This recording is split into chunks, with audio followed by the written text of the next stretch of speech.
Warner Brothers comments on the CM Punk AEW Collision fallout. Plus, we have an update on Roman Reigns' WWE Live Event appearance. And another title match has been added to AEW Double or Nothing. It's all in the wrestling news right now. The CM Punk kickoff once again. Take a shot. It's another CM Punk-led news. Oh my goodness. Bit of video-ness here for you.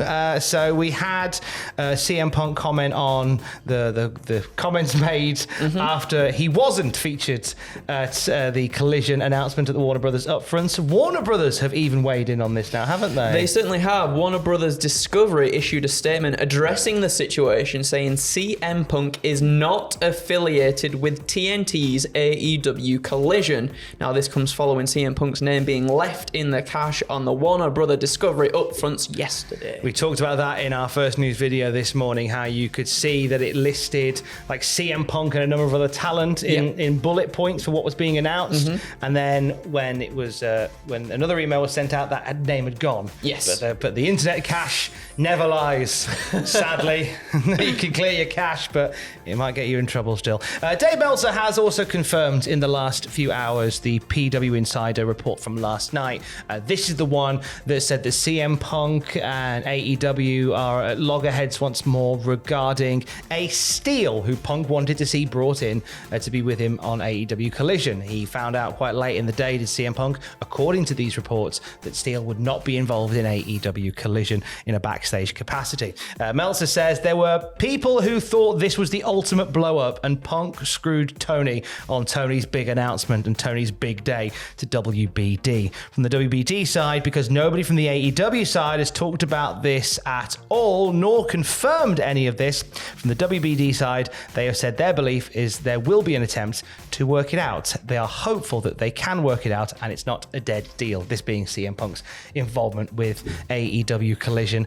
I could still see it happening. I can still see it happening too. Obviously, you know, the whole announcement of Collision and the talk for the longest time and, it's going to be in Chicago, and now all of this is a little bit left up in the air. I feel like CM Punk is somehow very integral to the success of AEW Collision. Wow. And I feel like it's gonna, I don't know how it's all gonna pan out if he's not there after. I know there's been a lot of buzz and it's been a lot of people just, saying things and speculation and whatnot, but it feels like it's very much sort of, it was going in that direction, and if it doesn't go in that direction, I think it'll be upsetting for a lot of wrestling fans for sure.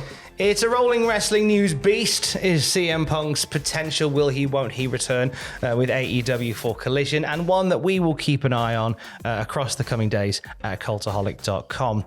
We spoke earlier in the week, I believe, about, yes, it was with Ross and with Jack, about Roman Reigns popping up at a live event in Fayetteville this weekend. Now, we have an update on that, don't we, Andrew? We sure do. This comes from Fightful Select, and they say Fightful Select has learned that while Reigns has been advertised for the May 20th live event, it was incorrect.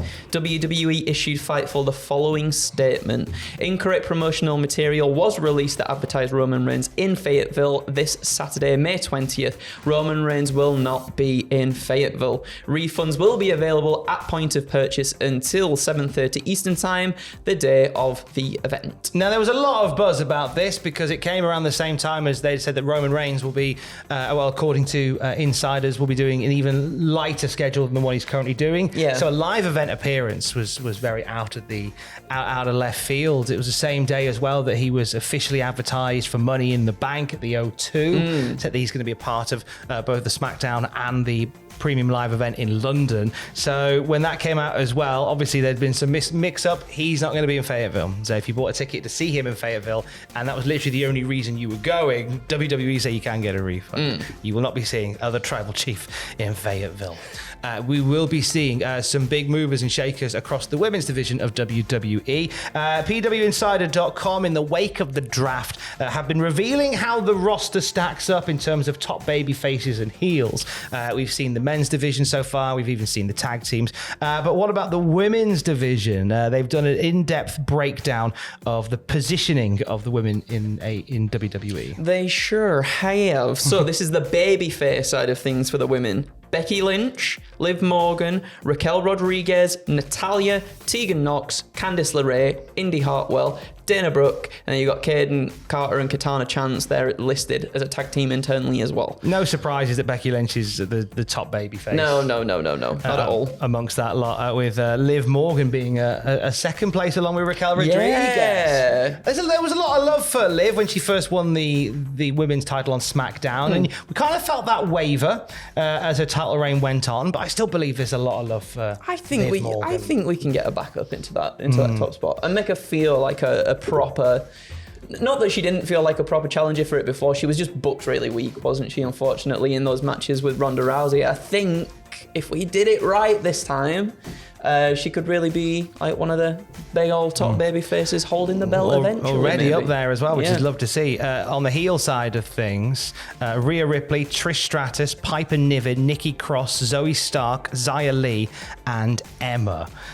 Tag teams listed on the heel side include Ronda Rousey and Shayna Baszler, and Chelsea Green and Sonya Deville. I do hasten to add that I believe Bianca Belair sits above Becky Lynch on that list. I was going to say that is some tantalising little bit of information an omission on my part before you go wild in the comments. Bianca Belair is indeed at the top of the babyface side of things, and Rhea Ripley at the top of the heel side of things. So Rousey and Baszler, Chelsea Green, Sonya Deville as tag teams on the heel side as well. Piper Niven, I think, Scott Sox is a really great heel. Yeah.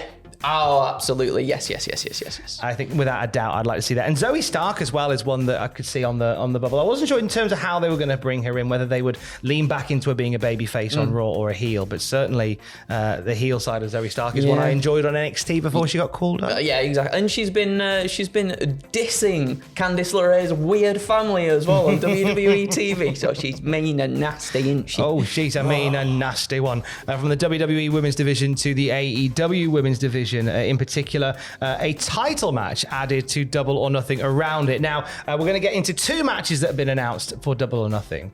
Both were announced on Rampage, which hasn't happened yet. Not yet. So if you want to be spoiler-free, this is your jumping off point. Have a lovely day. Check out Desert Island Graps featuring PCO on the podcast feed right now. He chats with us at Cultaholic about overcoming blindness, about how he's not really a horror movie fan. Whoa. And how he's going to win the world title at Under Siege for Impact Wrestling. That's on the podcast feed. Go check that out if you don't want Rampage spoilers. Keys. I love you, bye. Sick. Tell us about Rampage, Andrew. So there was an in-ring segment with the Hardys and Isaiah Cassidy doing a promo. Ethan Page confronted them, allowing the Guns to attack them from behind and lay them out by gold. They will have a 6-man tag match at Double or Nothing. So that's exciting. I'm looking forward to that. That should be a fun match, a fun mid-cardy match. Certainly should be. We also have another match, as you were saying. AEW TBS champion Jade Cargill defeated Danny B. Now Mark Sterling called for an open challenge, and out came local star Genocide to wrestle Jade. And then Jade beat her as well. Good showing for Genocide. Sterling called for someone else, but Taya Valkyrie laid her out and challenged Jade at Double or Nothing. So we're getting Valkyrie and Jade Cargill battle for that finishing maneuver. Yeah, well, definitely. I mean, we saw Jade just eke out a victory against Taya the other week as well. So it feels right that there's going to be a rematch. Is she going to do it this time? I absolutely think she shouldn't. Yeah, I don't think Ty Valkyrie's the one to beat Jade Cargill at this point. I think there's it's great to have someone with the history and the lineage of a Ty Valkyrie in there with Jade Cargill, but I don't think you beat Jade Cargill with Ty Valkyrie. Not yet. Maybe not. I'm enjoying Jade's work. I think she's getting better every single time, and I don't think Ty Valkyrie's the right person to have that belt currently. You're right. How could I forget, Tom? I think it's going to be Chris Statlander when she comes back. There is that. There is that as well. There's something nice bubbling away there.